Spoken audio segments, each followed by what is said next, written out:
In the previous lecture, I described Darwin's very elegant solution to what I described as the fundamental riddle of adaptation, and his solution took the form of his theory of natural selection.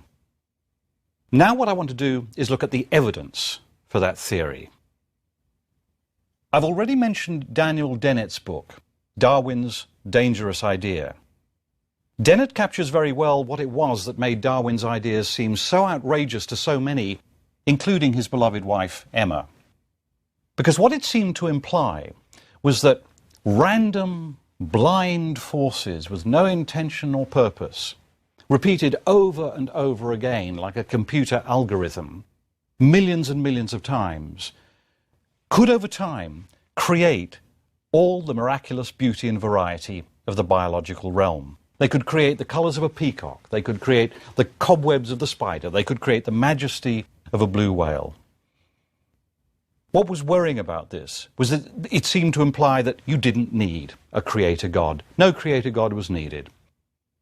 All of this happened as a sort of natural process simply because that's how the world works. Now, we've spent quite a lot of time in previous lectures looking at the nature of modern science.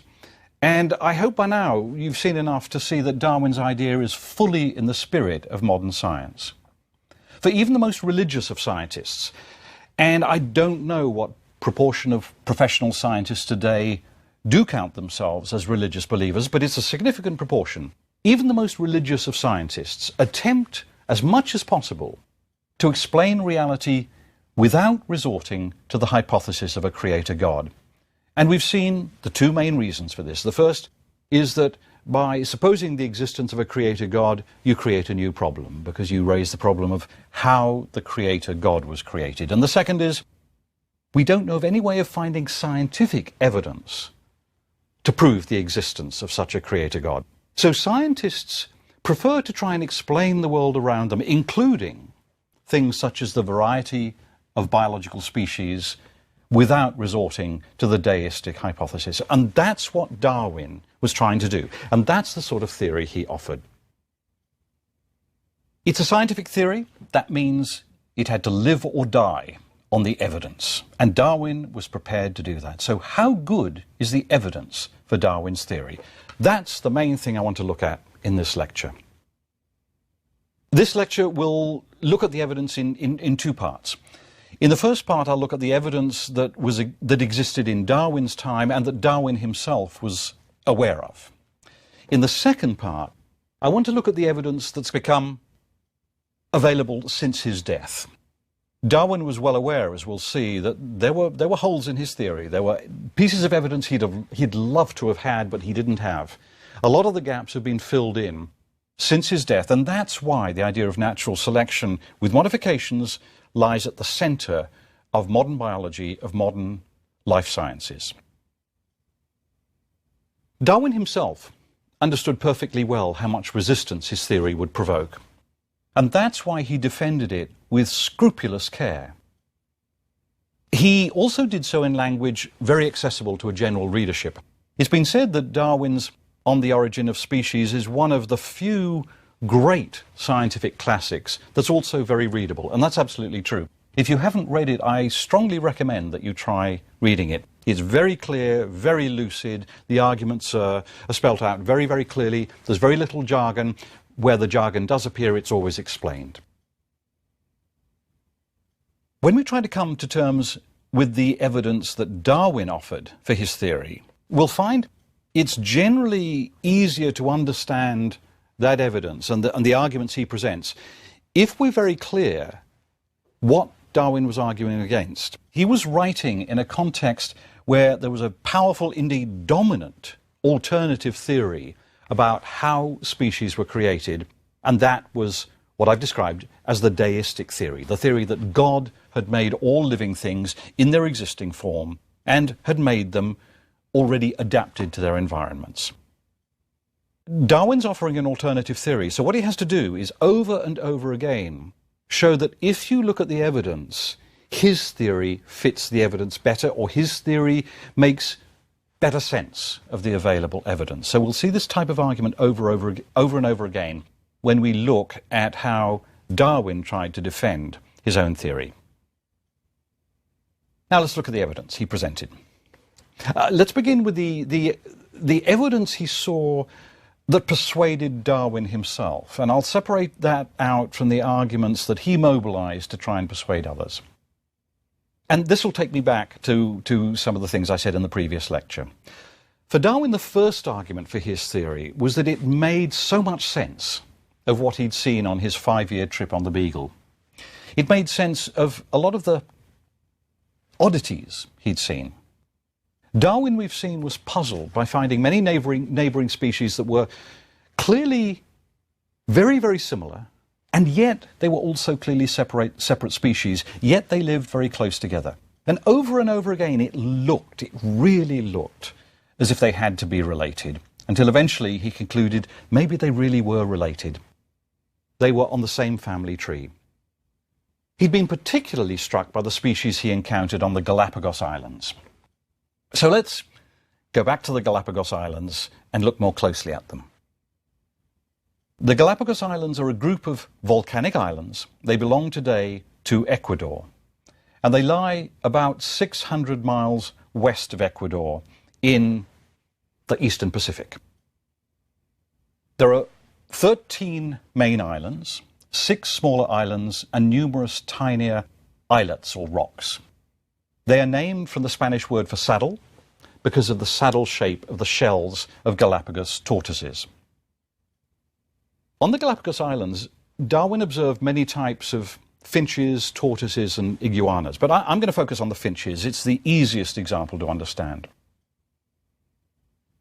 He found that the birds on the Galapagos Islands, they were clearly finches, and yet they varied from island to island. In fact, you had quite distinct species, and the main variations, or at least the most obvious ones, were in their beaks.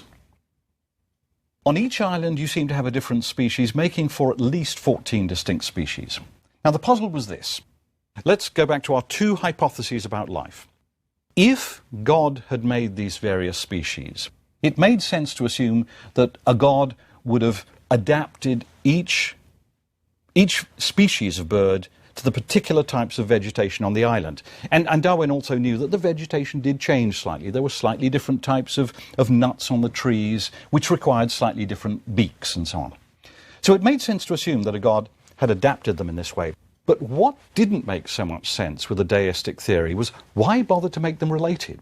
Why not just design from scratch a specific animal for each island?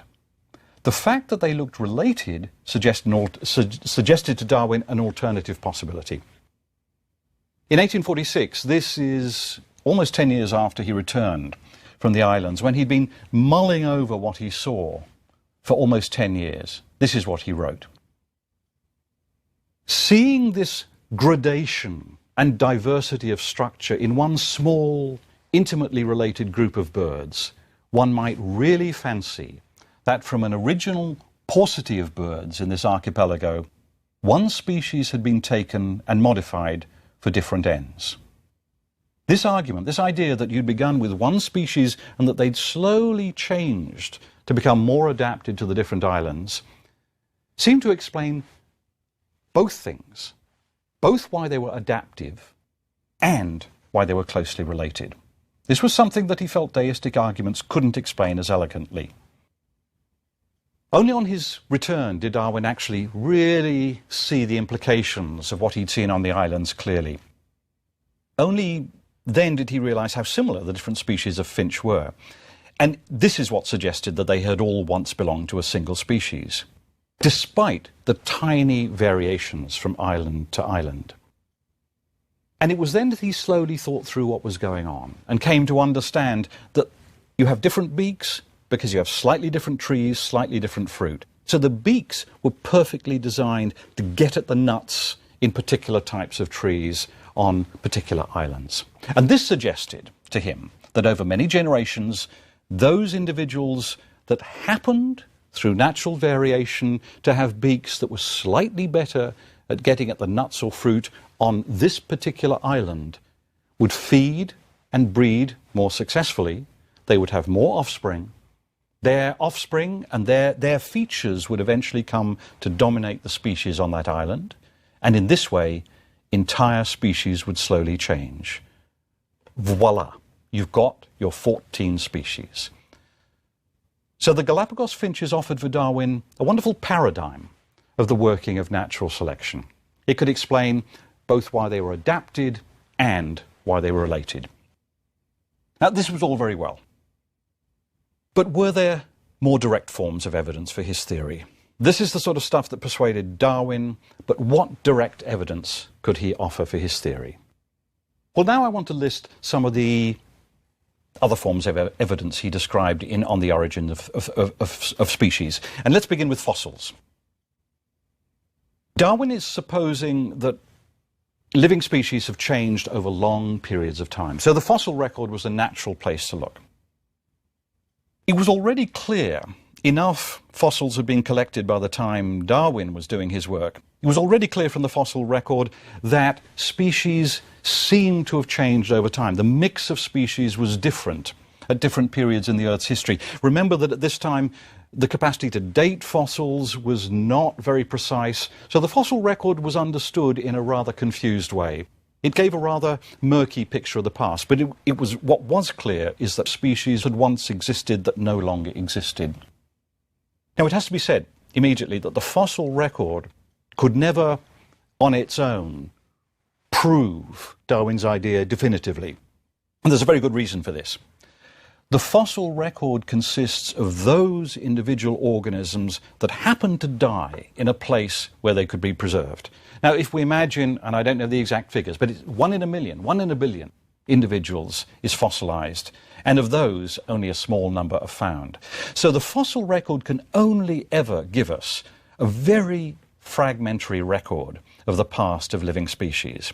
So it can never prove the argument, but it can be very powerfully suggestive. So, in the fossil record, you find things like trilobites, for example. Now, trilobites are strange. They don't exist today, but it's easy to think that they might be related to modern organisms. So, intuitively, it fits quite well with Darwin's argument. But as we've seen, the record is extremely spotty. Now, the ideal thing for Darwin was to look not for a continuous sequence. He's never going to get it. He's never going to find all the individuals that show you change from one species to another. That's never going to happen. Next best to this was to find transitional species. These are species that seem to fit very well between two types of existing species. So this is what Darwin was keen to find. At the time he wrote the first edition, he didn't have any really spectacular examples, but a spectacular one turned up just 2 years after the book was published. Now, again, let's compare his argument with that of with the deistic argument. A creator God, of course, would not need transitional species. A creator God would just make species as they were needed and make them adapted to their particular environment. Why would you have species that seem a sort of mixture of features of species today? Darwin's theory required transitional species because it argued that species had changed very slowly over time, so you ought to see all stages of those changes. Now, the species that turned up in 1861 was called Archaeopteryx. It belonged to a bird-like species that had lived about 150 million years ago. Archaeopteryx was about the size of a magpie, and it had feathered wings, and it had a wishbone. So it had clearly bird-like features. It looked like the ancestor of modern birds. But if you look closely, you'd see some anomalies. For example, it had teeth. Birds don't have teeth. And it had a bony tail. That made it very similar to several species of small dinosaurs that existed at the same time. These were clearly reptilian features. So in Archaeopteryx, you had a wonderful example of a transitional species, a species that seemed to exemplify the slow transition from one type of species to another. Now, that's the fossil record, and it's highly suggestive, particularly when transitional species, missing links as they're often called, begin to turn up. Now, here's a second type of argument, and it concerns homologies. There's a highly technical definition of homologies. I'm going to simply use the term to mean unexpected similarities between species. If you look at a lot of species, one of the strange things you find is you can often find very similar features across a wide range of different species. Now the question is, if you find very similar features, how can you explain them? If you're adopting the deistic thesis, there might be a very good answer to this. If you've come up with a design principle that works, such as a wing, why not use it? Wings work well, why not stick them on bats as well as birds, for example? Now, that works fine in cases like that, but there are some situations where we find that the same design seems to be used for very different purposes. And that, Darwin felt, doesn't work as well for the deistic hypothesis and is much more supportive of his hypothesis of natural selection. If the same design is being used for many different purposes, that may suggest that the species were once related, but slowly changed, and they put existing organs and structures to different uses. Fingers and hands are a very good example. Now, let me quote Darwin on this. This is Darwin describing homology as a form of evidence for natural selection. What can be more curious, he writes, than that the hand of man which is formed for grasping, that of a mole for digging, the leg of a horse, the paddle of a porpoise, and the wing of a bat, should all be constructed on the same pattern and should include similar bones and in the same relative positions. And he gives a similar example from the world of marsupials. He writes, "How curious it is that the hind feet of the kangaroo, which are so well fitted for bounding over the open plains, those of the climbing, leaf-eating koala, equally well fitted for grasping the branches of trees, those of the ground-dwelling, insect or root-eating bandicoots," I've seen bandicoots, I have to say they're the most beautiful, gorgeous creatures, "and those of some other Australian marsupials should all be constructed on the same extraordinary type, namely, with the bones of the second and third digits extremely slender and enveloped within the same skin, so that they appear like a single toe furnished with two claws." Why would you do this? Why not design different limbs for different purposes? Particularly striking example of this is the fact that even whales have fingers, and no one can figure out what use they are. Now, this is a phenomenon that doesn't work very well under a deistic hypothesis. It doesn't make much sense to try and figure out why a god should use these different types of mechanisms, but design them on exactly the same principle. Why have the same number of bones, for example? Whales don't use their fingers. Why should a rational creator have given whales fingers? In fact, to some, it seemed that doing this looked like a sort of cruel joke. But natural selection is going to explain this very, very easily, because it works by constantly tweaking or tinkering with existing species. It provided a natural explanation for such survivals. And we now know, in fact, that whales are descended from mammal species that lived on land and could make very good use of finger bones. So natural selection tinkers. It doesn't get rid of existing stuff unless it's actually harmful. The results are often surprisingly effective, but not necessarily perfect. So in natural selection, you expect to find things that work. They're a bit jerry-built, they work, they're not necessarily perfect. So that's the second type of evidence that Darwin talked about, the evidence from homology, these strange similarities that make a lot of sense if you assume that the species were all descended from a common ancestor. Now I want to talk about a third type of evidence, and that's from the geographical distribution of species. We all know that you find different types of species in different parts of the world. But one of the oddities of this distribution is that you'll find in different parts of the world very similar niches, or niches, forgive my British pronunciation on that, you'll find very similar niches that are occupied not by identical species that have clearly been designed for that niche, but by species that are biologically very different, even though they may seem to be working in similar ways. So, for example, why do most marsupials live in Australia? And why do some marsupials look remarkably like species that are filling similar niches in other parts of the world. Now, Darwin argued that such oddities made sense on the simple assumption that all marsupials happened to be descended from marsupial ancestors. So, as they adapted to particular niches, but they remained marsupials. Now, this works for natural selection. It doesn't work so well for the idea of a deistic God. Why shouldn't a deistic creator have designed particular organisms and put them down everywhere? Why not design camels and put camels everywhere where you have deserts? Or, for example, let's take the example of wolves. There are wolf-type niches in Australian landscapes, and we know the animals that fill them, that are adapted to them. They're known as marsupial wolves, thylacines. Why not put wolves there? Once again, Darwin's argument is that this curious feature of the distribution of biological species makes lots of sense if we assume that marsupials exist in Australia because their ancestors were marsupials. It makes less sense on the deistic hypothesis. Now, as I've said, Darwin was scrupulous about the evidence. He was really determined to argue his case as powerfully as possible, and that means he always plays fair with his opponent. He presents the opposing arguments as powerfully as possible. He was aware that there were gaps in his arguments, and many of these gaps have been filled since his time. So let's look at some of the problems he was aware of that have since been at least partially remedied. Here's the first.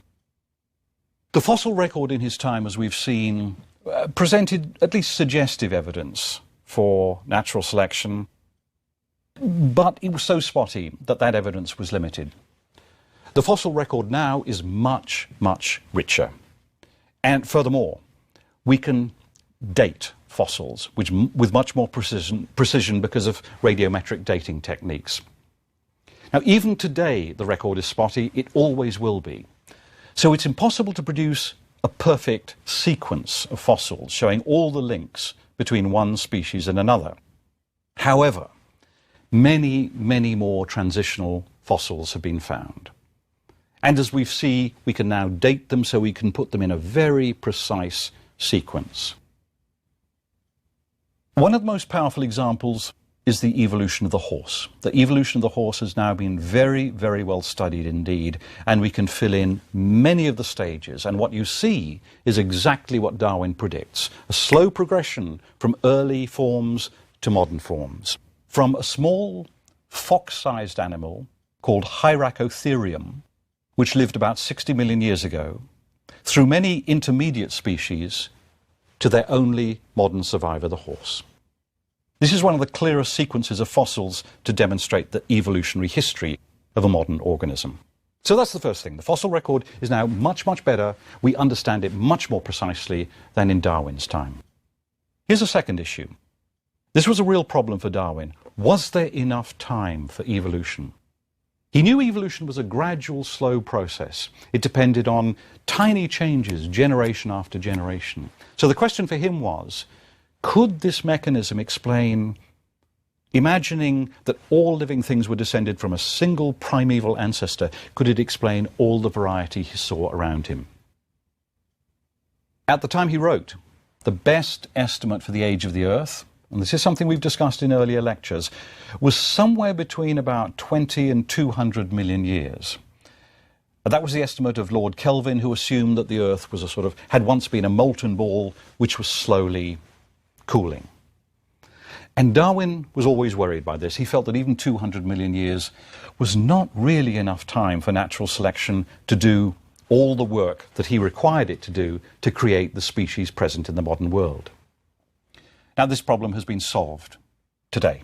As we've seen, modern estimates since the time of Claire Patterson in the 1950s give an age of more than 4 billion years for the Earth. And we now know that living things have been on Earth for at least 3.8 billion years. So the time scale is about 40 times longer than it was in Darwin's time. So that problem, we can say, has essentially been solved. There's plenty enough time for natural selection to do its work. Now, here's a third problem, and that's heredity. the nature of reproduction and heredity. No one in Darwin's time really understood how heredity works. He and many of his contemporaries assumed that qualities inherited from parents were blended in their offspring. Now this makes sense because a lot of features are indeed blended. But it had a very unfortunate consequence for his theory, because it seemed to suggest that, let's say, an advantageous variation appears. Is it going to be preserved into future generations? Well, if in fact from generation to generation what happens is the qualities of the parents are blended, what's going to happen is it's slowly going to get diluted. And over time it's just going to vanish. And this ought to mean that species are fairly stable. That from generation to generation any outliers, any strange things slowly get diluted away and species remain fairly stable. There's no room here for natural selection, no room for the preservation of mutations that work really well. I mean, it implies, for example, if one of your parents had blue eyes and the other had brown eyes, what would you end up with? You'd end up with eyes that were sort of muddy blue-brown. Now, we all know this is not, in fact, the way things worked. But the fundamental assumption was that most heredity takes the form of blending. Now we understand much better how heredity works. Modern genetic studies began with the work of the monk Gregor Mendel. He worked with peas and other garden vegetables, and he bred them, kept scrupulous observations about the parentage, the features of the offspring. He bred peas, for example. He counted the number of peas in the pod, in the parents and the children over from generation to generation. And what Mendel showed very, very clearly is that many features, such as the color of human eyes, were not blended. What the children got was not a blending of their parents' qualities, but one or the other. They get either the one parent's features or the parents of the other. This is good for natural selection because it means that advantageous features could be preserved. The discovery of DNA in 1953 and subsequent work which has teased out how the whole elaborate mechanism of reproduction works has clarified how genes work, and essentially it's demonstrated that heredity works in just the ways required by Darwin's theory. While some parental features are blended, many are not. Furthermore, though the copying is almost perfect, there are always occasional errors, and what these do is create tiny variations that provide the raw material on which natural selection works. Now, one final point. Darwin always argued that one of the difficulties of his theory is that you could never observe it in action. It would always be so slow that the evidence would have to be indirect. So he feared that you'd always have to give indirect evidence. You could never actually watch evolution happening. Well, we can say that in the 20th century, we've learned how to study evolution as it happens. And the reason for this is that if you're studying rapidly breeding species, such as fruit flies, Drosophila, which has been studied immensely throughout the 20th century, you can watch many, many generations of them, and you can actually start evolution happening. We now know evolution can sometimes happen extremely fast. Here's a recent example. In 2001, it was found that bacteria were killing off males of the blue moon butterfly of Samoa. I love the name. It was killing the males before they could reproduce. Males counted for only 1% of the species. And there were fears that the species would go extinct. In 2007, it was found that the butterfly had evolved a gene that could control the activities of these harmful bacteria that were causing the problem, and the males now accounted for 40% of the population.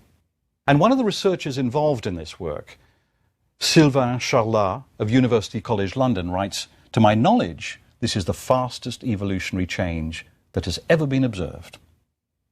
Here we have a significant evolutionary change, crucial to the future of a species, occurring and spreading through the population in just 6 years. Now, the rapid evolution of the AIDS virus is another much more worrying example of this, as is the declining effectiveness of antibiotics as bacteria evolve to acquire resistance to antibiotics. Okay, let me summarize. We've seen that Darwin himself used the evidence of the fossil record, of homologies, and the distribution of species to support his theory. Since he died, the fossil record has improved. We've learned that the Earth is old enough for natural selection to have done its work. We've learned that heredity works in exactly the way needed to support his theory. And we've learned to observe natural selection at work directly. These are some of the reasons why Darwin's idea of natural selection is now the central organizing principle of modern life sciences. It's involved in pharmaceutical research, in biological research. It's the key idea if you want to understand life in the 21st century. Thank you.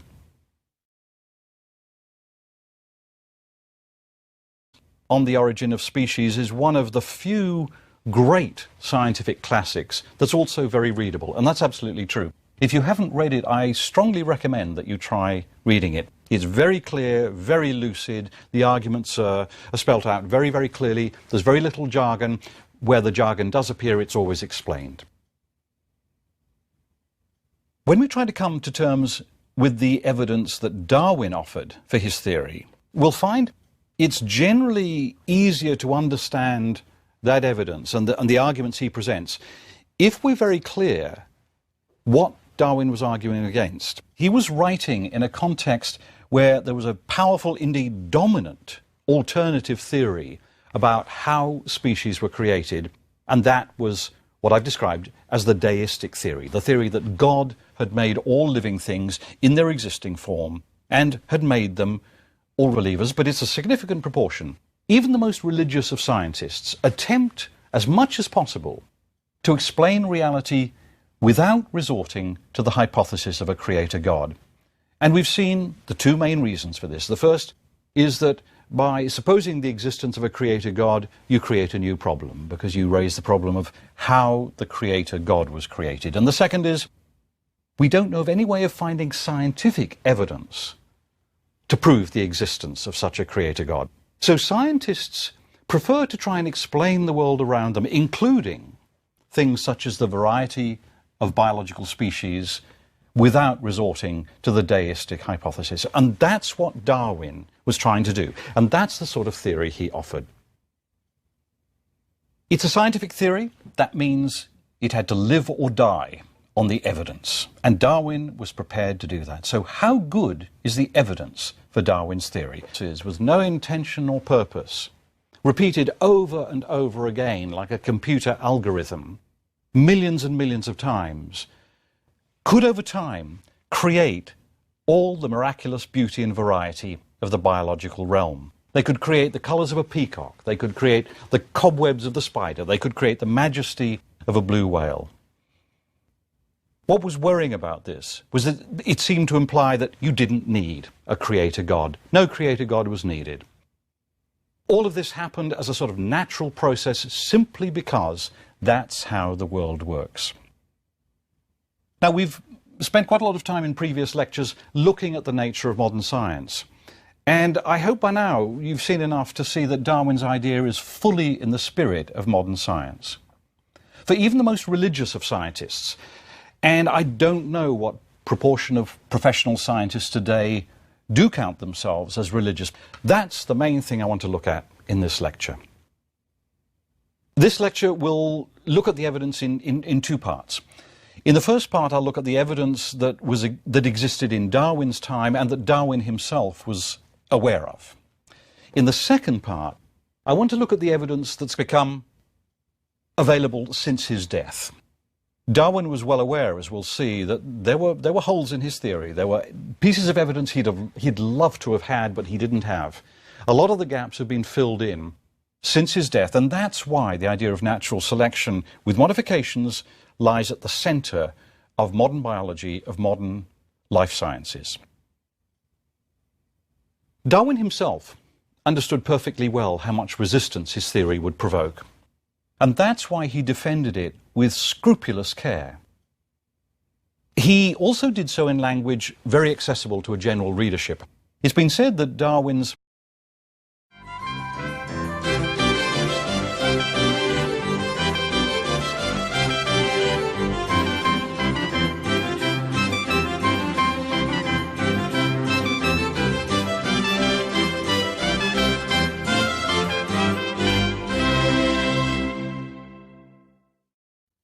In the previous lecture, I described Darwin's very elegant solution to what I described as the fundamental riddle of adaptation, and his solution took the form of his theory of natural selection. Now what I want to do is look at the evidence for that theory.